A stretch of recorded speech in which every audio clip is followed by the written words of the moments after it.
Huh? Your alarm. Wake up. Oh, yeah. Time to get up. Okay. Wake up. Oh. Well, you were sure snoring last night. Well, I was reading this book on Papuan history and dreaming about cannibals and people were chasing me. It was a horrible night. Whew.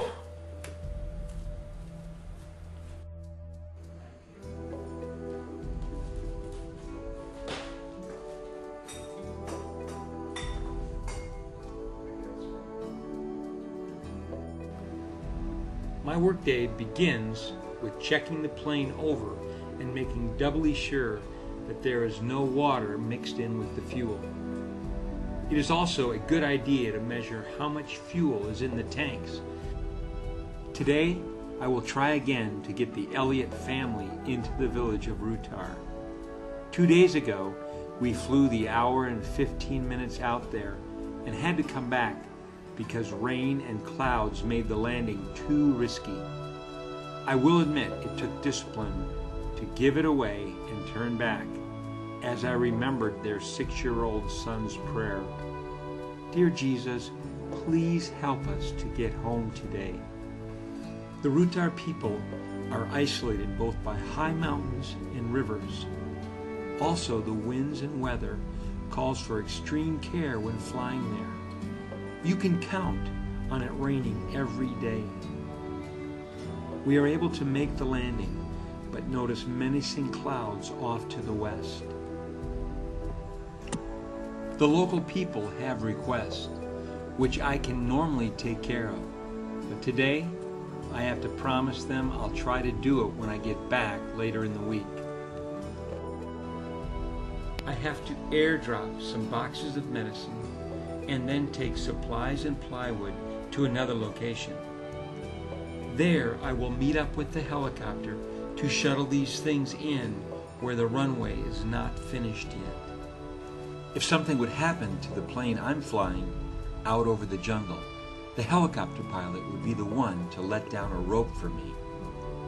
That's one of the reasons I always try to be very helpful with the heli loading or with keeping people a safe distance back from the rotor blades. For the Wild family, working with the UNO people, after I fly them the hour and 20 minutes out to Mudo, they have a choice: a 2-hour hike down through a steep gorge or a 2-minute helicopter flight. While I'm out flying, Lavon is keeping the home in order, or keeping the books in order at the hangar. She makes sure the flight hours and flight records are billed out correctly. She also keeps track of the cash drawer at work. When the tsunami hit Aceh, 2,000 miles to the west of us, she was quick to volunteer to go and help as a translator for relief workers that came there. When a teacher is sick at Mark's school, Lavon gladly fills in. How about the meatball? Mark? Nutella.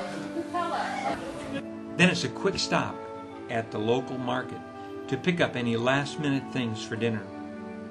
She does a lot of entertaining, both with overnight guests and meals for translators, either on their way to or from the villages they work in.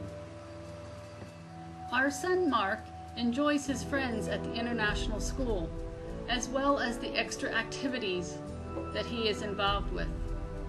He loves it if someone will take him surfing on Saturdays. Part of Paul's day is planning out where he will get the fuel needed for the longer flights. It usually means pumping a drum of fuel into the wings at some point during the day. Shortly after takeoff from the gas station, the radio comes to life with a request. Flight follower, can you send an airplane? We have a very sick man. In case of emergencies, I always have to be ready for a change of plans.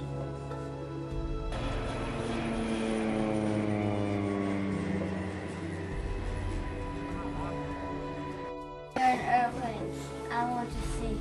Oh, I don't hear anything. There's no airplane. You must study.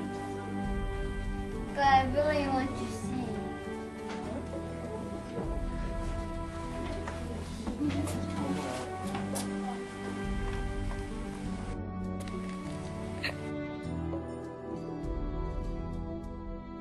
Look, an airplane.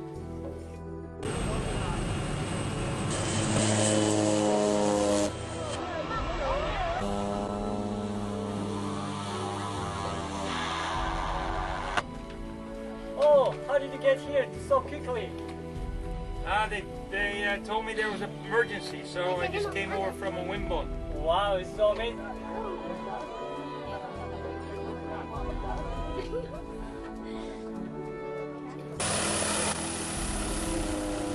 The reason we are here is to speed the work of Bible translation. But when a person like this man Minus is suffering, he becomes top priority. On our way to our last stop, we will pass by 2 reasons aviation is so important here: wandering jungle rivers and high mountains. Our cargo for Dorma is food for body and soul, bags of rice and boxes of Bibles. Whenever Bibles are unloaded from the plane, I open a box and get people to explain 1 Peter 5:7 to me. Cast all your cares on him, for he careth for you. We fill the plane with produce to be sold in town. There is a deaf boy at Dorma, and I always save him something from my lunch.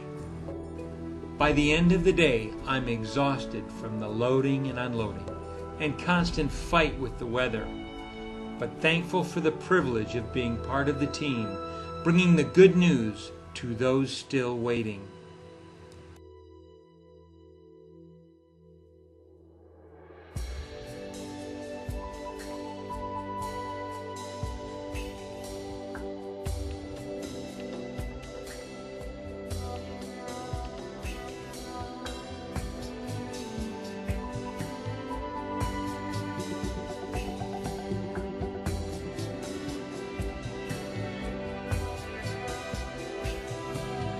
God so loved the world, he gave his son to die.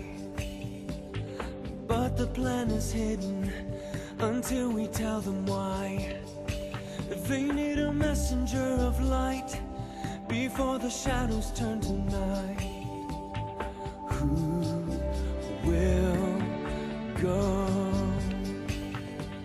Still we keep on thinking somebody else will go. While a world that's dying urgently needs to know, if we will lovingly compel, we'll storm the very gates of hell. Who will go? Go into the world, take his love into the world. The time is right, the fields are white, there's work to do before the night, so we'll go into the world, take his love into the world. He is calling you and me into the world. Be the Great Commission, go out and plant the seed. Laboring together, in time we will succeed. His love was meant for us to share with every people everywhere. Who will go? Go into the world, take his love into the world. The time is right, the fields are white, there's work to do before the night, so we'll go into the world, take his love into the world. He is calling you and me into the world. God who loves them. How can the blind regain their sight? How can the lost find hope unless we tell them we are to be a salt and light?